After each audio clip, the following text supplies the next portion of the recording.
Yo to the community. Welcome in, welcome in. Let's get to it, man. We ain't gonna take too much time today. We got two teams we're gonna jump through. Let me get to my stuff so you guys can see and I can see the comments. And we're gonna wait just a couple seconds. I know I'm yo to the community, man. Welcome in, welcome in. We're about to go through the NBA team previews again. Today we got the Nets, we got the Clippers. We're gonna be talking just a tad bit about, well, not just a tad bit, but we're gonna break these teams down exclusively. So I'm gonna wait just probably 2 more minutes. Let everybody who want to get here for the preview of the Nets and the Clippers, and we're gonna go ahead and get started. Probably like 2 minutes. What up, Sid? I see you in the chat, bro. Blessings to you on this Friday too, my brother. I hope you enjoy the weekend. It's not gonna be too long, but uh, as people kind of trickle in, I've been saying this. I said it yesterday. I'm probably gonna say it a few more times. NBA season is slowly but surely, it's right around the corner. I know NFL just started, but the NBA will start in less than 2 weeks. In less than 2 weeks, we'll have we'll have NBA action. The preseason starts on the 30th with the Golden State Warriors and the Washington Wizards. I think the first game is played over in Japan, 6 a.m. game, Eastern Standard Time. But today we're gonna be previewing the Brooklyn Nets and the Los Angeles Clippers. So definitely want to get into these two teams. I think it's two interesting teams as well. Just try to see what we can find on them. Just recap so that when it comes to betting, we already know what we want to do. We know where we want to go. We kind of already got the recap. We don't got to do as much homework. So with that being said, I'm gonna go ahead and jump in. I'm gonna jump into it. First and foremost, I want to thank you guys for being here. As always, if this is your first time, I started doing the NBA team previews yesterday. So we got two teams per day: an Eastern Conference team, a Western Conference team. After we break down each team, Taylor, nah. The Nets are definitely not my team. I got the hat on just for a prop, and I'm in the locker room. I don't know if you guys can see it, but that's the Brook. I'm in the locker room. If you over on the YouTube channel, I love the Lakers. Yeah, Sid already know what time it is. I'm a Laker guy for sure, but I got the hat on as a prop. I can't put on a Clipper hat because I'm too much of a Laker fan, so I don't own a Clipper anything. But that's how it be sometimes. But yeah, back to what I was saying. If you're new, yesterday we kicked off the NBA team previews with previews of we broke down the New Orleans Pelicans and we broke down the Atlanta Hawks. So if you're new and you want to go back and you missed those yesterday, you can always go back. All the spaces are recorded, audio wise on my Twitter page, but also they're recorded on my YouTube page as well. And if if you click the link in my bio, or you just type in Crispy Cappin 2Ps 2Ns on YouTube, you can join the live stream as well over there, where I can read your comments, or you can comment on how you think these teams will be, or if you want to request up at the end, you definitely could do that as well. So with no further ado, we're gonna go ahead and get into it, man. First and foremost, what is a team preview? So we're just gonna be breaking down additions, subtractions, how we think this team is going to do based on what happened, draft picks, everything that could possibly impact this team is what we're going to talk about, just to kind of bring people up to speed on what's happened recently. So that's what we're doing. Why we're doing it? Because when it's time to bet on basketball, we don't want any hiccups, right? We don't want any hiccups.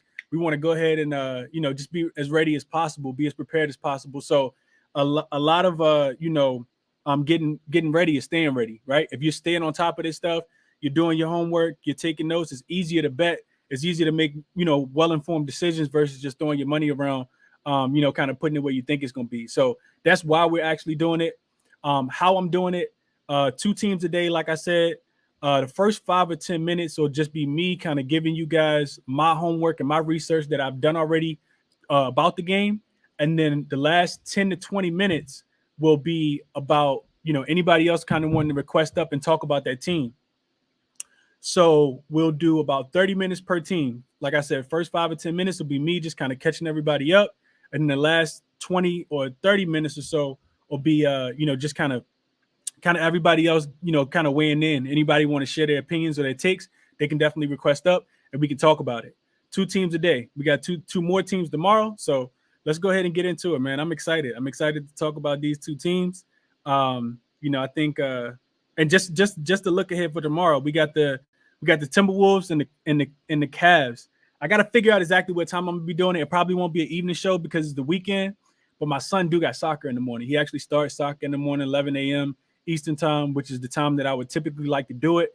Last year during the NBA season, I did all my shows earlier in the morning on the weekends, just because I'm always up early, and that way it's already out there. So I don't know exactly what time I'll be doing it tomorrow, but I don't like to do shows on during the evening time on the weekend because people are out. People want to have fun. Same thing with me. I don't necessarily want to be doing a show at 5 o'clock in the evening Eastern time. So I'll figure out what time it's going to be. It might be 1 o'clock p.m. It might be 2 o'clock p.m. something like that. But let's jump into it, man. Let's jump into it. The other thing, hold on, one more thing I wanted to address. Who am I? So for the new people, Crispy Capping on Twitter, Handicap Sports, provide free betting analysis if you're into that type of thing. We cashed out last year. We made a lot of money. A lot of gurus I think come through, share their opinions as well. The show goes every day. Every day that there's a basketball day, I did a show pretty much from the end of December last year all the way through the NBA Finals. If you've been rocking with me, a couple of days I lost power. We still figured it out. I went to a family member house. So tap in. Shoot me a follow on Twitter. Like the video if you're watching on YouTube. Be sure to subscribe to the YouTube channel as well. Just to make sure you don't miss any content because now the NBA season is this close away. It's time to get things going. So that's all the housekeeping stuff. Now let's actually get into the teams. And I got my guy Zay. If you don't know who Zay is, then you probably haven't been betting basketball. But I got my guy Zay in the building. I'm gonna go through first and break down this. Breakdown. We're gonna start with the Brooklyn Nets. Like I said, I'm in the Brooklyn Nets locker room. If you're watching on YouTube, then you can kind of you see I'm in the locker room, man. They got a nice facility over here. Talking to KD, we talking about Kyrie and how weird he is, and a lot of other stuff. But yeah, I'm in the locker room. We're gonna go ahead and get into this to the Brooklyn Nets first and foremost. So first thing I've been doing first and foremost is additions, right? So the Nets are going to look a little bit different than they did last year. They could have had the potential to look a lot different because we heard the offseason, chatter. First of all, KD came straight out and said that he didn't want to be there anymore. But also, Kyrie was supposed to come to LA, and we had a lot of different things going on. But let's talk about what has been solidified already. So Nicholas Claxton did return. He agreed to a 2-year deal. He's back. Kessler Edwards is back. Light-skinned small forward. If you watch them, if you watch the Nets, he got some run out there for his defense. He can rebound. Not much of a playmaker, but probably some development to his game over the offseason. Patty Mills also returned on a 2-year deal. Knockdown shooter, elite shooter. He definitely played a lot more minutes and had a bigger role than I thought than he probably anticipated last year, or than the Brooklyn Nets anticipated for him last year, given James going down and being injured before the trade, Kyrie not playing home games. So he really had to step up. Joe Harris didn't play a lot last year because of the injury. So Patty Mills is a guy who's a vet now, played a bunch of time with San Antonio, extreme professional. A lot of people hit on his threes last year, but he was, up and down. Definitely could have cashed with him on a couple, on some given days for sure, though. So Patty Mills returns on a 2-year deal. I mentioned Kessler Edwards already. Nicholas Claxton is back. They also get, though, 3 big pieces that they get, because those are just the returning guys. They get Markieff Morris. He agreed to a 1-year deal. Seems like Markieff and his brother Marcus have played for every single team. And it's probably because every time they sign a contract, it's only for 1 year. They signed a bunch of 1-year deals or 2-year deals with 1-year options, right? So they get Markieff, who I always thought was a little bit better than Marcus, but Marcus actually, I feel like, has been playing just a tad bit better than Markieff over the last couple of years. That's up for debate. So they get Markieff Morris, TJ Warren, who we haven't seen. Say that again, Zay. I said we're gonna have to debate that one. Yeah, we can debate it for sure. So they get Markieff Morris. They get TJ Warren, who we haven't seen play basketball in a really, really, really long time. But I'm excited to see what TJ Warren got, man. TJ Warren is a guy who could get you a bucket. If you remember, you've been watching basketball long enough and you remember, TJ Warren, he can get you a bucket. So I'm interested to see, how these guys that are returning from injury that haven't played in a year, 2 years, how they actually impact the game, right? And we're gonna talk about that again when we talk about the Los Angeles Clippers and we get to John Wall signing. And we just got breaking news: Dennis Schroeder plans to sign a deal with the Los Angeles Lakers. Shams just tweeted that less than 10 seconds ago. So yeah, we got even more news. Russ gone. Yeah, I think so. Breaking news, bro. Yeah, Russ is gone. Yeah, I think so. I think so. Yeah, yeah. Hey, Zay, bro, this is the perfect time to do a show when we get some news like this, so we can talk about it. We can digest it live, bro. Let's get to it, man. That man just said breaking news. All right. So I talked about Markieff Morris. I talked about TJ Warren, who I'm interested in seeing. I think that takes some it takes some pressure off of the guys that just have to go out there and get a bucket, because we saw the Brooklyn Nets struggle last year, specifically against the Celtics, when people not named KD and Kyrie couldn't score for themselves or play make for themselves. So I'm interested to see how motivated TJ Warren is. How I don't expect this, him to be great early in the year, but I'm interested to see what that looks like. And then the low key, maybe the biggest name that they got, Royce O'Neal, via trade from the Jazz, right? Great pickup. Yeah, they end up picking up Royce too. So some subtractions. They lost Bruce Brown. He ended up signing with the Nuggets.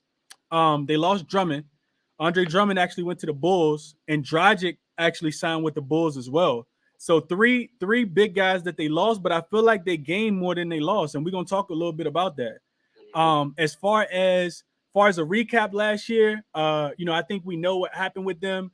I think they got out the gate a little slow. They ended up making the playoffs. They also had a lot going on. Everything from James Harden requesting the trade, which we kind of talked about already, to KD and his injury, Kyrie not being able to play home games, and them kind of having to put themselves in a play-in game before eventually being eliminated to the Boston Celtics in the first round last year. So I think they got a lot to prove. I know they didn't like the way that they went out, but I'm also interested to see if they are ready to, if they come out and try to put their foot on the gas early, or if they just play, veteran style basketball with, maybe some low management kind of put into play, especially being that they know it's a long lingering season. So I'm interested just to see how that goes. Last season they finished 44-30, finished fourth in the Atlantic, and made the play-in game, like I said before, eventually losing to the Boston Celtics. Projected win total for this year is 49.5 for all my future bettors, right? So 49.5 means that they need to win 6 more games than they did last year. I got their strength of schedule being 13th right now, right? So when I say 13th, that means they have the 13th hardest schedule. So that's right about in the middle, because we think about 30 teams, half of that's 15. So they don't have it too easy, but they don't have a top 10 most difficult schedule either. So I got so many questions, but I kind of gave you guys a lot of information. I feel like I've talked already too much. Zay, you already up here. Annie, I'm gonna get you up as well. Zay, talk to me a little bit about what you expect from the Brooklyn Nets this year. Anything you want to mention? I think you hit some great points, especially I think team chemistry this year is just chemistry. I'm not too worried about it. The biggest question mark for the Nets is health. If the Nets are healthy, you can pretty much book, I would say 50. I would say over 52 wins. I think with Kyrie and KD showing that they want to play together, they want to stick around, and then Ben Simmons kind of coming with them later on in the year, but he sees how they run. They brought key players back. I think Andre Drummond wasn't a huge loss. He barely played. We saw how Nash playing style is. I think the Nets will be fine, man. Literally just health. The biggest thing is health, and now that Kyrie could play a full year, MVP season coming. Yeah, Zay. So real quick, Zay, what do you think about the way that they finished the year? How do you see this team entering this year, Zay? Do you think that they have a chip on their shoulder, or do you feel like Absolutely. they already feel like, you know what, like we lost last year to Boston, and that's embarrassing. But we also you know what KD said. You know what my name Yeah. is. You know what I mean? Yeah, Like facts. so how do you gauge how they into the year, Zay? They got to come with a dog mentality. Okay. And no playing around. That's the only you don't get swept and then come back like y'all did something. They was the only team to not win a game. You don't do that with Kyrie Irving and Kevin Durant. You can't do that. So I think they have to come out with foots on X instantly, straight out the gate. Especially if they're all healthy, man. I really want to see. I think, in my opinion, this roster that they have right now, they built a really good roster. TJ Warren, like you said, Royce O'Neal. Royce O'Neal was a huge sleeper. I think with him in the game with KD, Ben Simmons, and Claxton, I think you can switch pretty much top to bottom on defense. So I really like the roster. I would say that this roster is probably the best since KD and Kyrie has been there, from top to bottom to include depth. Yeah, that's interesting. Like you said, I like that though, Zay. I like that a lot. And I think I would agree. I hadn't really thought about that too much, but I think I would agree with that, bro. I think I would agree with that because best roster.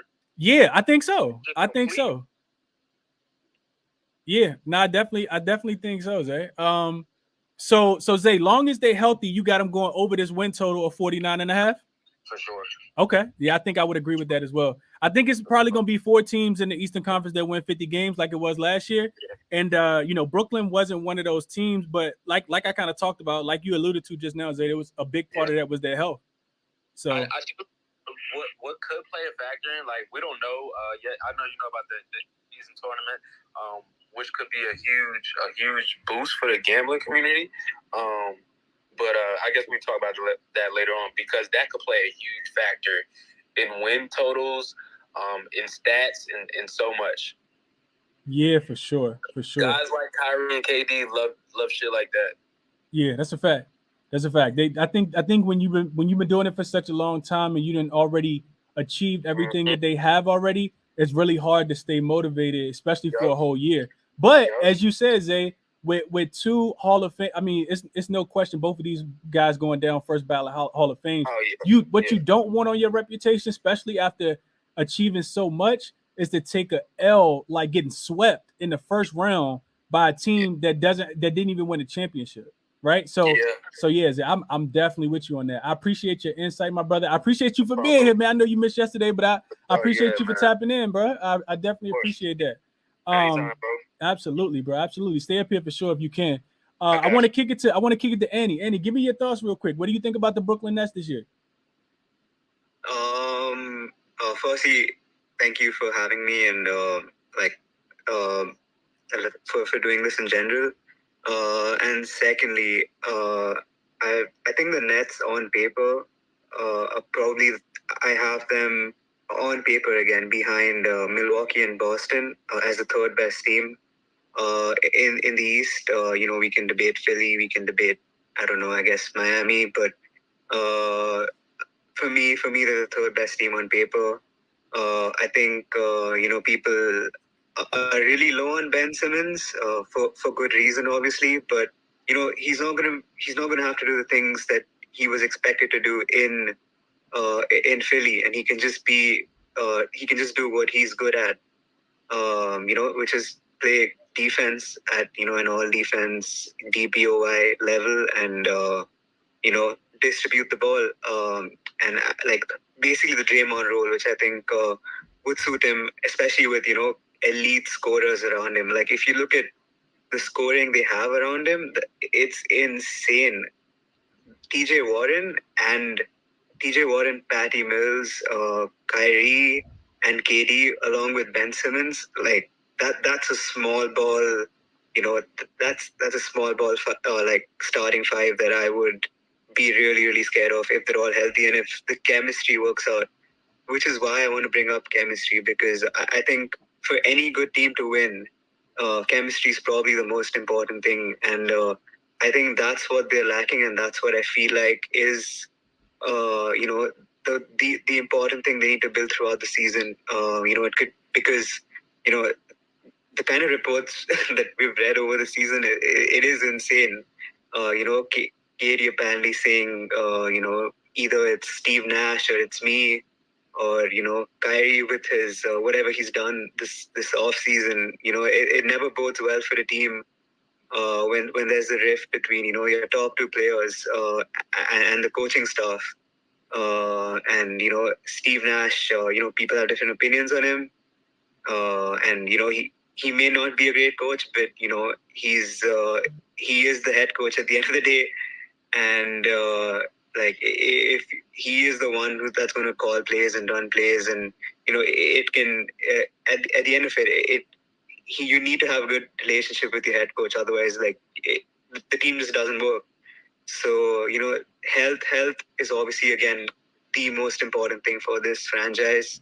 Katie and Kyrie, if they can play 60 games, even 60 games, you know, they're going to develop the chemistry and, you know, get back to playing, you know, elite basketball. And, you know, this team is dangerous, like really, really dangerous. They just need to get the chemistry sorted and the, you know, the coaching and everything sorted, because they can be a real problem. And I think Katie's going to want to come back.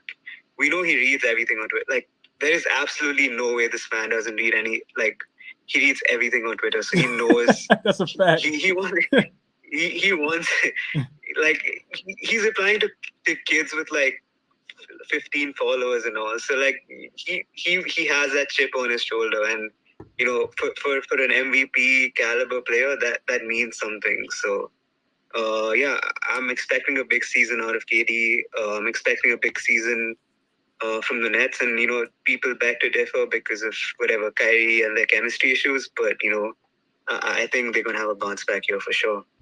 Okay, I like that. I like that, Andy, for sure. So before I kick it to the always controversial Jehovah, I can't wait to hear what Jehovah got to say. I'm interested to know. Hey, I look at the Brooklyn Nets right now as a plus 700 on BetMGM to win the NBA Finals. Would you be willing to sprinkle on that? Would you be willing to? What would you do with that? Is that a possibility? The ceiling for this team is the sky, right? I mean, it's NBA championship or bust anytime you get KD and KD on the same team, right? It really is, especially, you know, with Kyrie probably you know, gone after the season. Probably, who knows? You know, there's a lot of moving pieces, and, you know, I don't think they'd want to stick around after this year if they don't win. Like, there is no reason to. Like, KD almost went this year, and you know, people say that, you know, like, teams implode if they don't win within a couple of years. We've seen that way too many times with these, you know, That's a fact. big threes, and it can happen. You know, I don't expect anything different from big personalities and big egos as well. So you know, it's definitely worth a sprinkle. It's definitely worth a go, because if you think, like, this is genuinely their one chance. I don't think this team's going to stick around next year. I don't think Katie and Kyrie are going to play together next year, and I don't think Steve Nash is going to be the head coach next year as well. So, you know, I think there's a lot that's going to move in Brooklyn next year. And if you think that the Brooklyn teams has a chance of ever winning, it's this year, or they're probably not going to win for, like, whenever next they get their big star. But that's just what I feel. Okay, now I like that. I like that for sure. Jehovah, I want to kick it to you, bro. Talk to me a little bit about the Brooklyn Nets. What you think? What you think the expectations are for them this season, and weigh in on Ben. I don't feel like we really talked about Ben too much. What's the expectations for Ben Simmons? I got that question over on YouTube. What's going on, man? Long time. Long time, my brother. Season. Yeah, long long time. Off season. Yeah. But pertaining to Ben, I want to see how he looks after the when he had back surgery. Mm-hmm.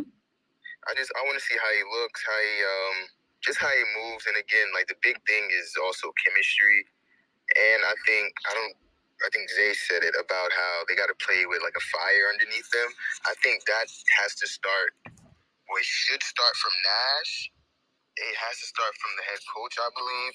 Yeah, KD is a leader. Well, he should be more of a leader, but I still feel like that team doesn't have a leader.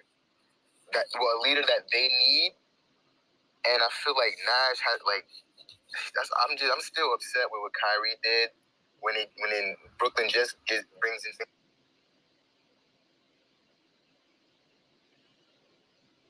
And then he doesn't show up for games, and then there's no contact. No one knows where he is, but you see him at birthday parties and all that. I just really hope there's none of that this season. I think the biggest thing for the Nets is chemistry. But that win total, what did you say it was? 40 over? Was it 48?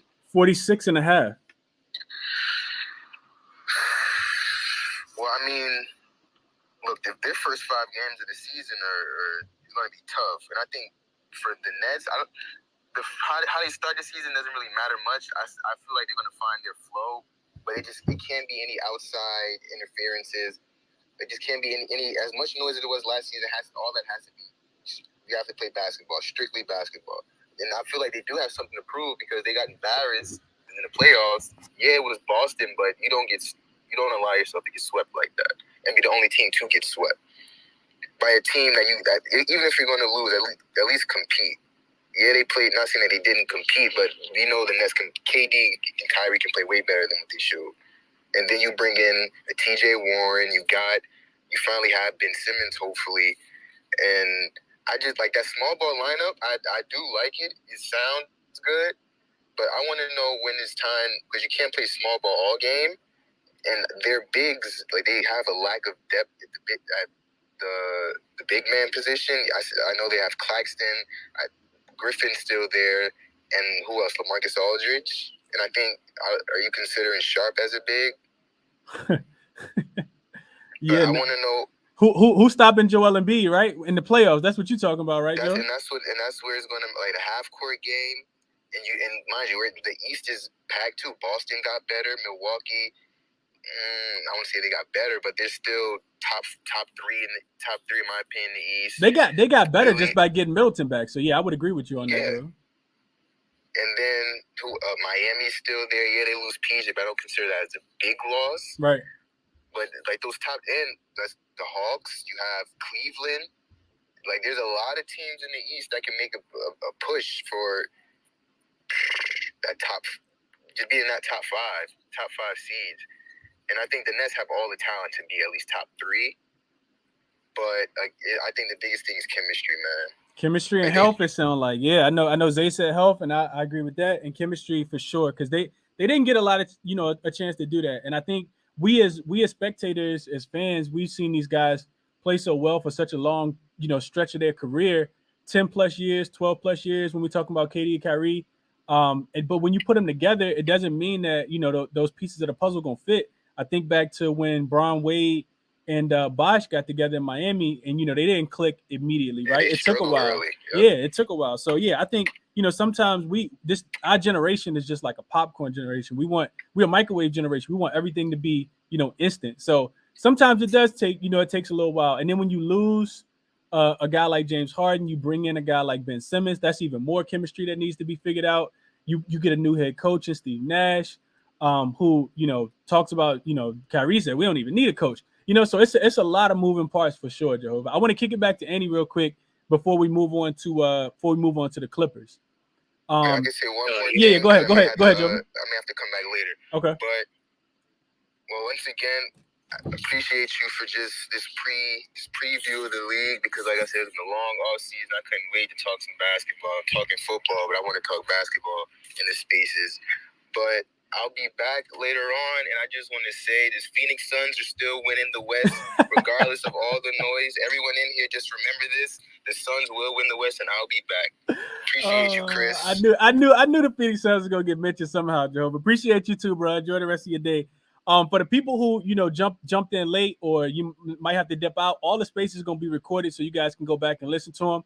All of them are also gonna be kept to probably about an hour 15 minutes, because we don't want to make them too long. We ain't here trying to give out valuable information. We're not just trying to, give out too many just opinionated type things, right? I always try to be informative with everything that I do. So not trying to waste people's time, but I'm trying to bring people up, back to speed. Got some of the sharpest guys that I know are doing their homework that are requesting up, to talk about, some of these teams as well. So transitioning, let's kick it to let's kick it to the West Coast now. Let's go to the Clippers, right? So Clippers, let's start same place, additions, right? Biggest one, I think we all agree, John Wall, right? Agreed to a 2-year deal. He had the buyout from Houston. They get Kawhi. Kawhi should return this year. He should be fully healthy.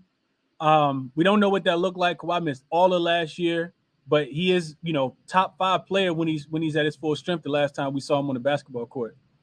They also returned Batum to a 2-year contract.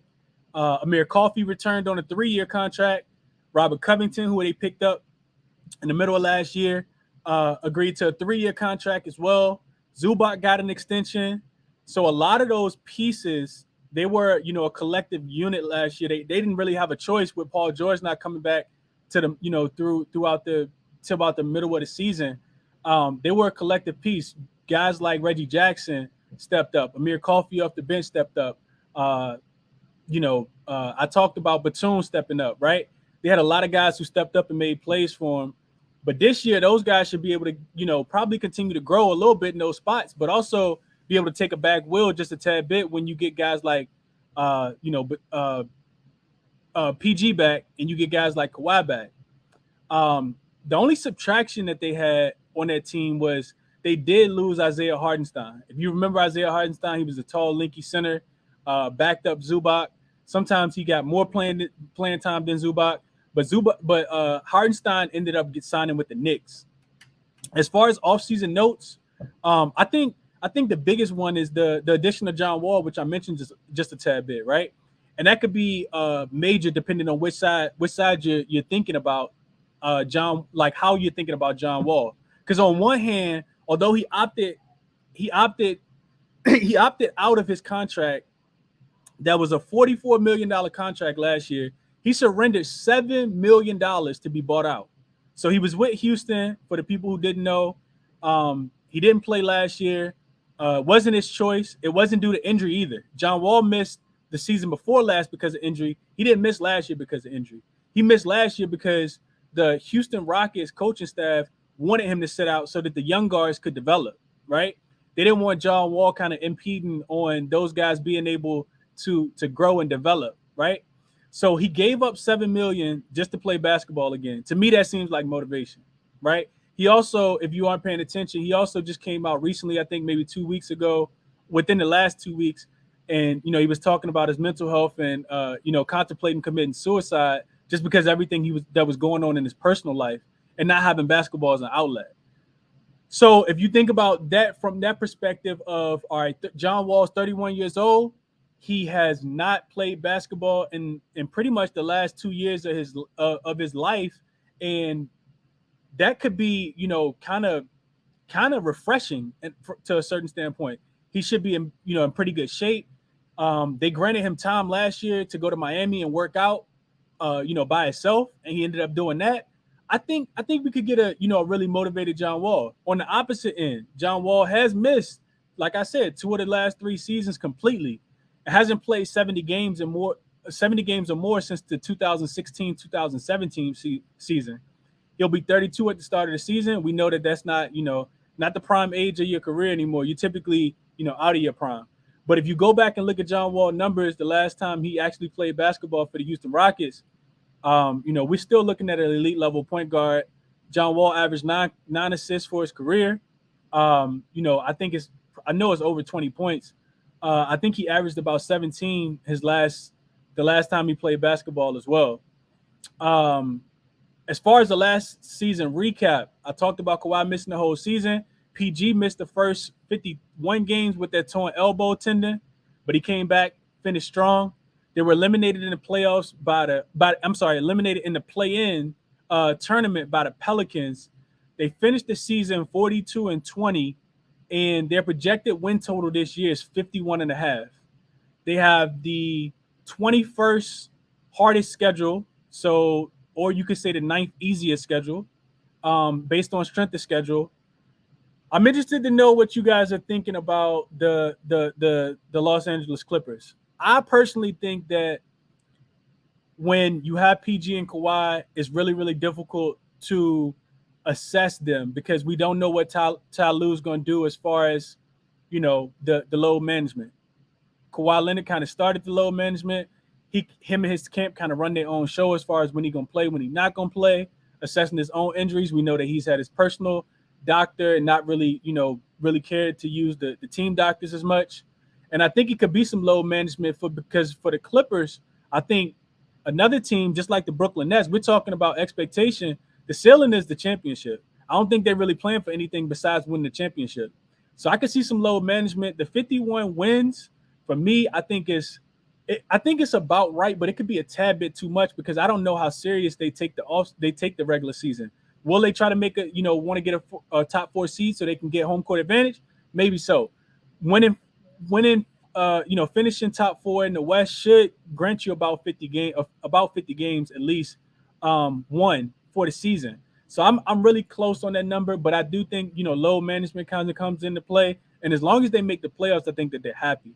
So that's my take on them. I think I'm a little higher on John Wall than I am lower on him. I think he only helps. He takes some of the pressure off Reggie Jackson, who's a shooting guard, but in a point guard's body. John Wall will distribute, take the onus off of guys like Kawhi and PG trying to get other people involved.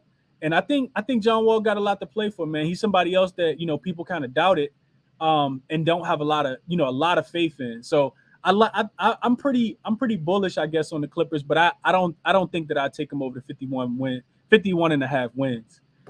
Zay, talk to me, and then I'm gonna kick it to you, Annie. What's up, Zay? Talk to me about the Clippers.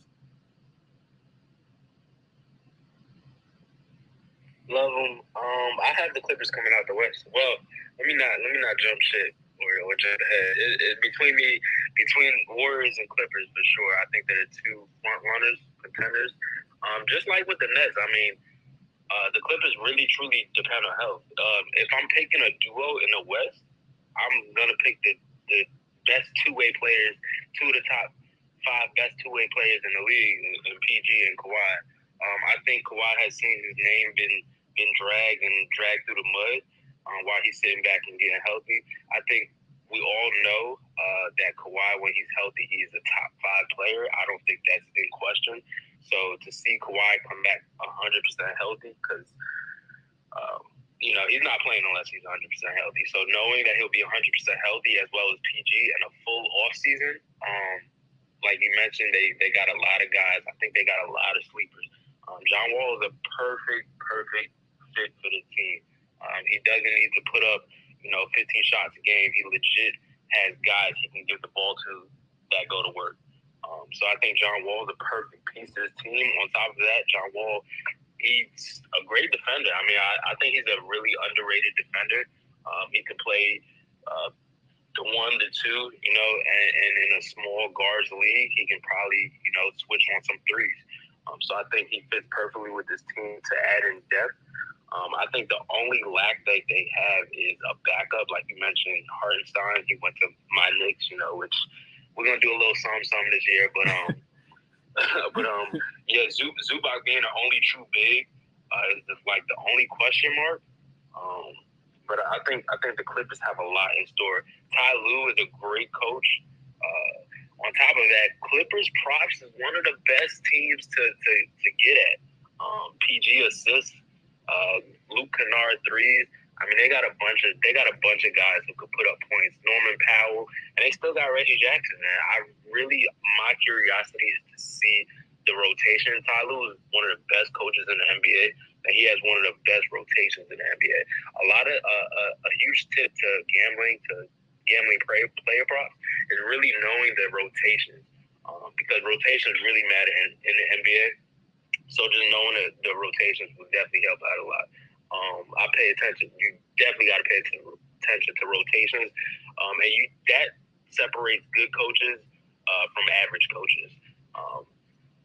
But yeah, I love this Clippers team. I think they have depth.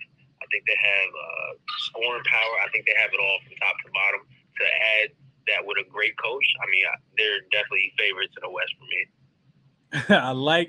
That's crazy, bro. I actually like that. I like that. I like that a lot. One thing that you mentioned two things that you mentioned one thing I forgot about, the second thing I just didn't mention. You mentioned you mentioned Norman Powell. I forgot how big of an Yeah. impact Norman Powell was Yep. after he came over last year. Norman Powell Yep. was humongous for the Clippers after Holding it coming down. over. Yeah, after he came over from Portland, bro, he was filling it up Mhm. for them without Mhm. so yeah, now he'll get, back to his normal role, 3 and Off the D bench. type guy for sure. Yeah, and the second thing that you mentioned that I didn't forget about, and I always get his man his flowers as well. Ever since he was playing for my Lakers, and that's Ty Lue. Ty Lue being one of the Oh best man. coaches in the NBA. Yeah. He's definitely one of my favorite coaches in the NBA. And I hate the Clippers because I'm a Laker fan. But I gotta get a man his credit because he know how to push the right buttons. He know how to make the most out of a little bit. Yeah. You know what I For mean? sure. He's a leader of men. He's a player's coach. Been around the Yeah. game For for a sure. long time. So definitely got to get Ty Lewis flowers. I, For I did sure. not do that. For sure. Before I go, one thing. Amari Coffey, a great. I think he signed 2 years. Yeah, he signed a minimum contract, but that was definitely another 3 and D guy who definitely stepped up huge for the Clippers last year. So I mean, the Clippers they're a really deep team, really slept on. So I'm excited to see them. But I just want to say I appreciate you, Chris. I appreciate you for having me on this platform. It's a dope platform, especially when NFL is kind of getting the hype right now, but we all know when NBA comes around, it's taking over. So definitely a great platform. I'm excited to hop on a couple more of these later on, but I appreciate you for having me, man. Absolutely, Zay. Enjoy the rest of your evening, bro. I appreciate you being here, You my too, brother. bro. Absolutely, Later, bro. bro. Yes, sir. And y'all give Zay a follow, man. If you don't follow him, great NBA guy. Has his own Discord. Kills the player prop market. Makes himself and his clients a lot of money. So another guy I would definitely be following. Just to kind of watch what he's doing over there for sure. Annie, I want to kick it to you. Tell me a little bit about your expectation for the Clippers. What you thinking?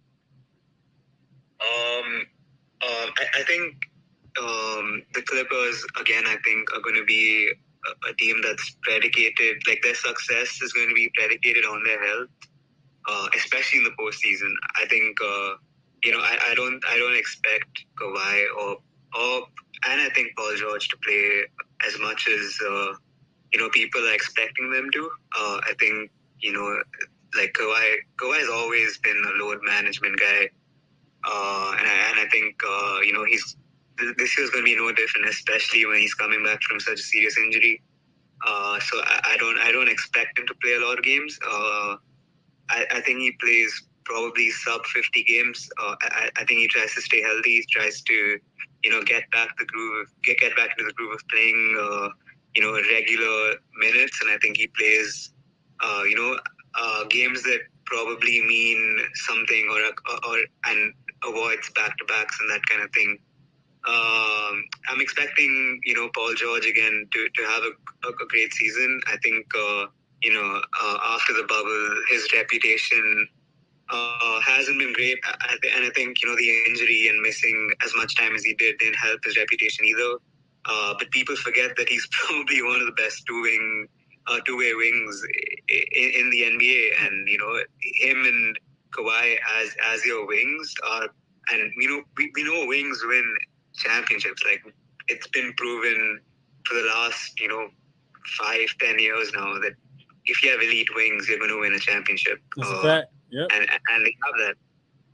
They have probably, you could argue the two best two-way wings in the NBA, like elite guys, and they have people around them as well. John Wall's definitely an upgrade over Reggie Jackson, and he's coming to LA with a chip on his shoulder.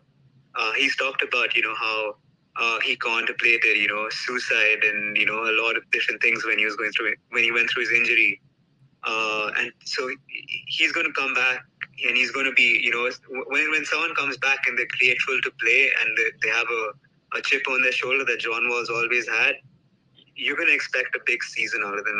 And I think being surrounded by the Clippers coaching staff and the Clippers system, which is Tyler probably, I think Tyler is. I think he should have won Coach of the Year last year. Honestly, like I'm not gonna lie, I think he took that team. He held that ship with people that have never played normal NBA minutes.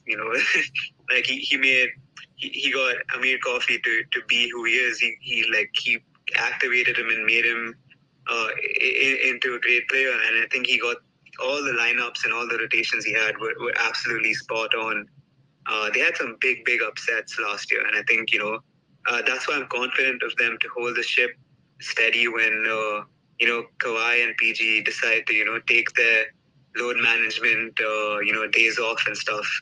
And I think their trades have been extremely underrated. Like getting Robert Covington and Norm Powell for like nothing almost.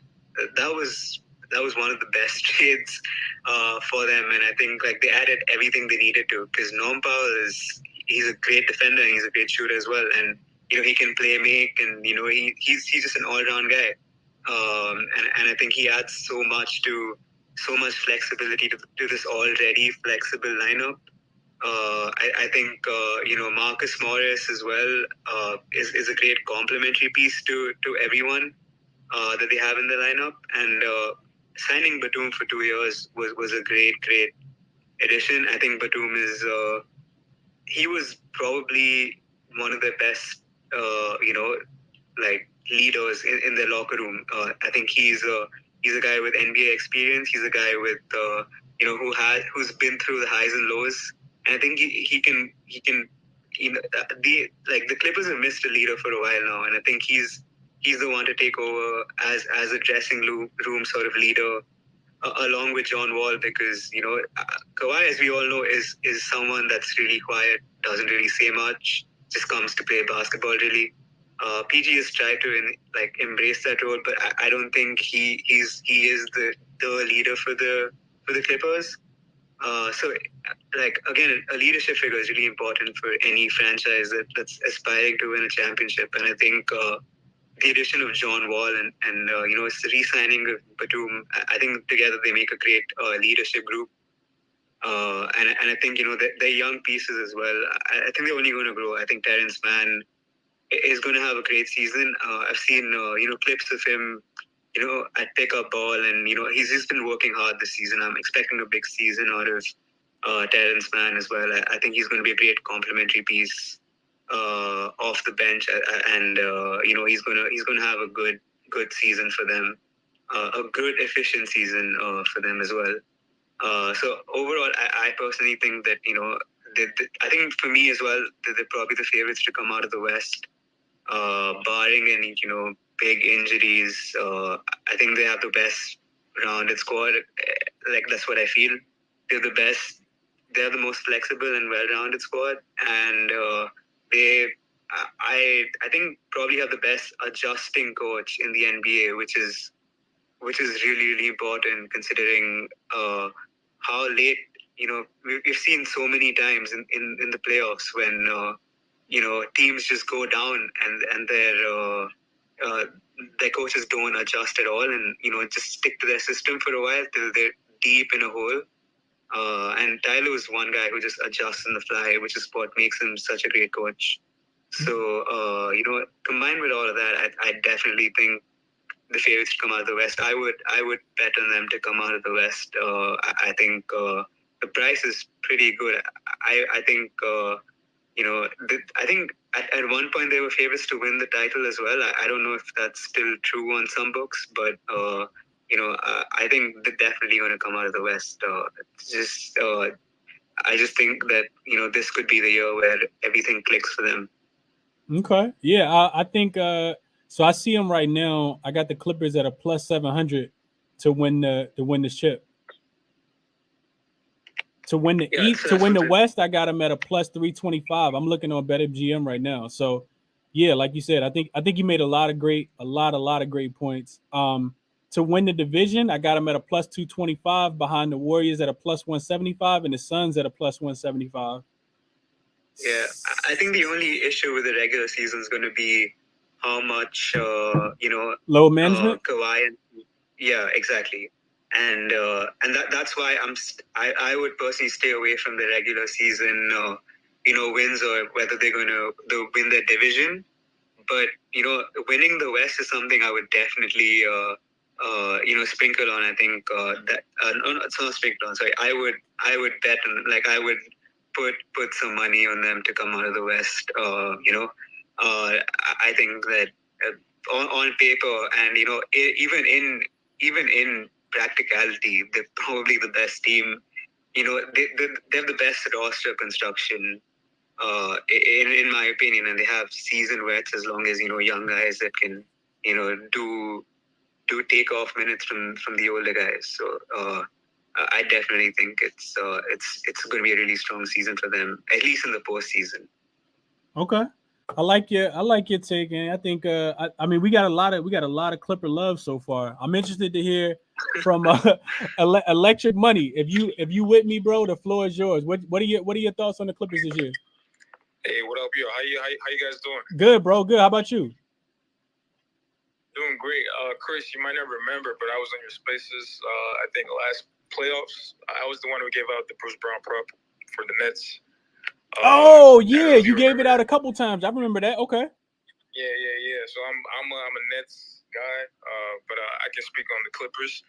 So I'm gonna give an alternative view, an alternative perspective. Like you said, the Clippers getting a lot of love. Mm-hmm. I like to say, first and foremost, I'm not as high as everyone is on John Wall's contribution to this team. So what I mean by that is, I do feel like he brings a lot of good things to the team, but there's a scenario where I see Reggie actually playing more minutes than John Wall.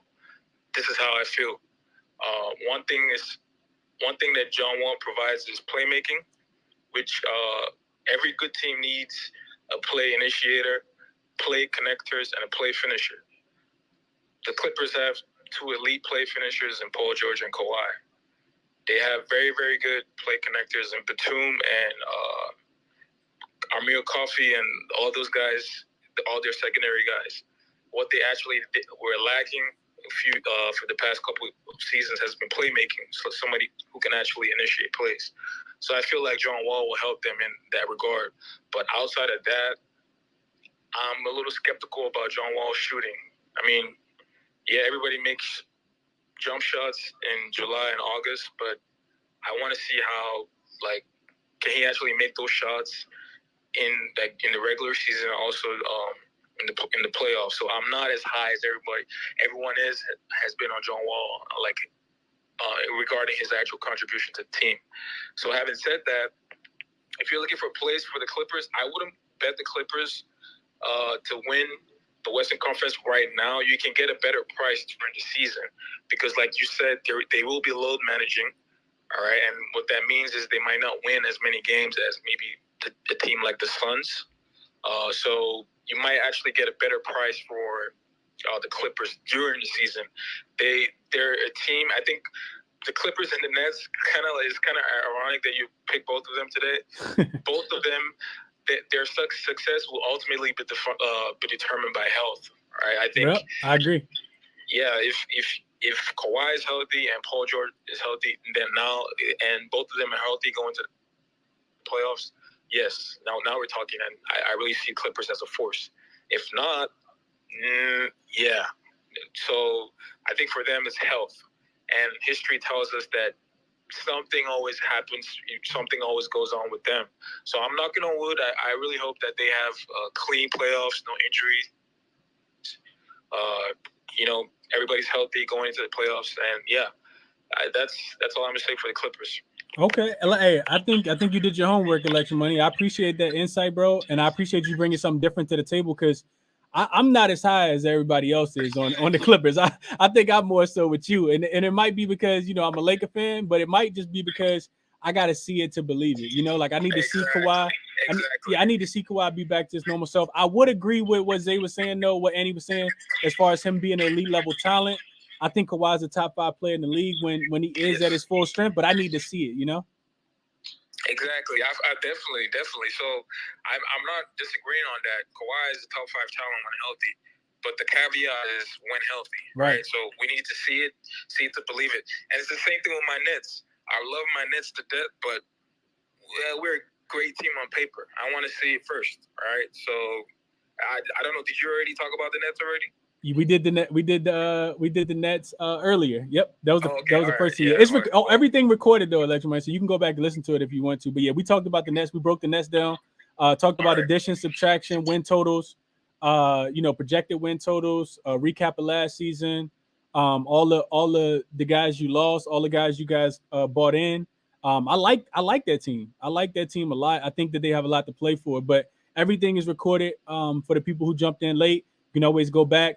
I'm also not trying to waste you guys' time, so every episode is going to be limited to about 30 minutes. About 30 minutes. I'm sorry, about an hour. 30 minutes on each team. So I'll break the team down, then have about 25 minutes, 30 minutes of commentary from everybody else who wants to chime in, and then we'll just kind of keep it moving. 2 a day. Tomorrow, like I said, it'll probably be about 1 p.m. I'll be breaking down the Minnesota Timberwolves and what was the other team that was on the list? The Timberwolves and I forgot who it was. The Timberwolves and the Cavs. So yeah, we got 2 good teams tomorrow too, Minnesota and the Cavs. So before we shut it down though, I do want to get to Tobias. I see you have requested up, bro. Tobias Barkley, floor is yours, bro. Tell me what you think about the Clippers. Anything you want to add? Awesome. Thanks for having me up, Chris. Yeah, I'm a Clipper fan, so take everything I say with a little bit of grain of salt. I try to remain fairly unbiased, but legitimately everything that has been said on this basis so far today is all valid. I mean, I agree with you guys. I don't take anything that I see in the summer in terms of these camps, whether it's my favorite team or my least favorite team.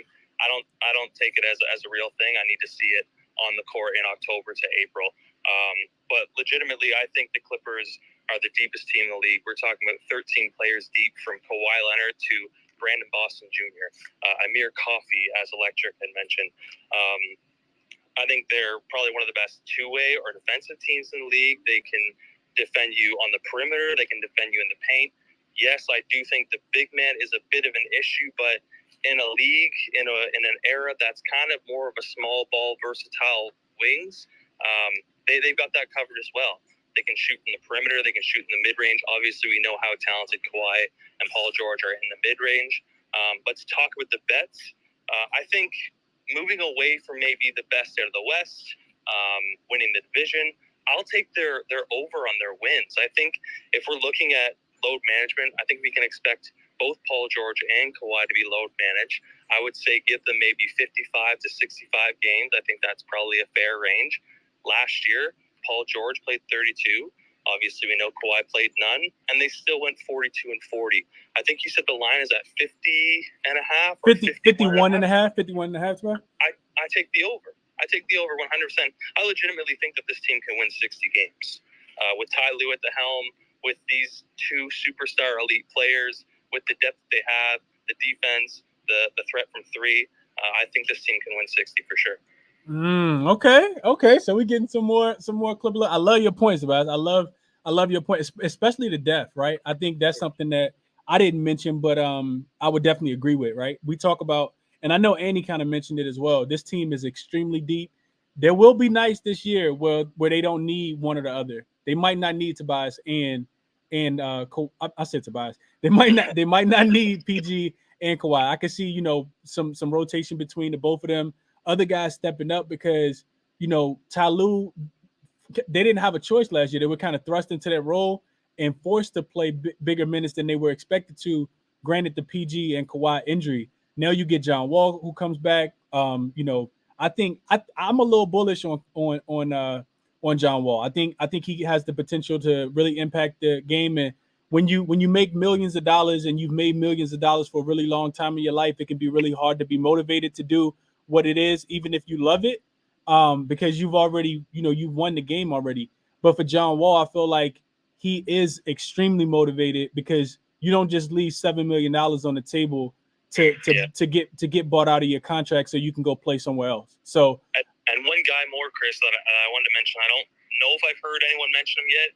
Again, if Paul George or Kawhi or both of them are sitting on a night, you still have a guy in Norm Powell that they brought over from Portland, formerly in Toronto, that obviously is not a number 1 on a championship team, but to be a number 2 or a number 1 in a spot start, against a team like the OKC Thunder or one of the bottom league teams, I think that you're still doing good, even if Reggie or John Wall or Rocco or whoever wants to go off. But Terrence Mann and Norm Powell are two guys I'm going to be watching for sure this year. Absolutely, Tobias. Yeah, a bunch of you just mentioned about 5 different 3-and-D type guys between Norman Powell, Amir Coffey, PG, Kawhi, all of those guys, even the bench guys, Nicholas Batum, a bunch of 3-and-D guys over there that can definitely guard your best wing player, but also knock down the wide open jumper. And that's what we need in this league. I think you might have mentioned that as well, or Electric mentioned that as well before he stepped down, Tobias. So yeah, overall, I think we did a pretty good job of wrapping up the Clippers, man. I think the win total is definitely there. It's something that I think Electric made the comment earlier. If you like it, bet it later than betting it now, because you might be able to get a better price on it, especially if they start to load manage, Kawhi early in the year or PG early in the year, whatever the case might be. So I would definitely wait on that one. But yeah, like I said, we got basketball back, man. Basketball is back. It's less than two weeks away, which is why we're doing these previews, 2 teams a day. Tomorrow, probably about 1:00 p.m. I will tweet it out. We will be breaking down the Minnesota Timberwolves and the Cleveland Cavaliers. Bunch to talk about. Projected win totals, division win totals, a bunch of additions and subtractions over there. You missed yesterday's show, I broke down the New Orleans Pelicans, the signing of Zion to the 5-year extension.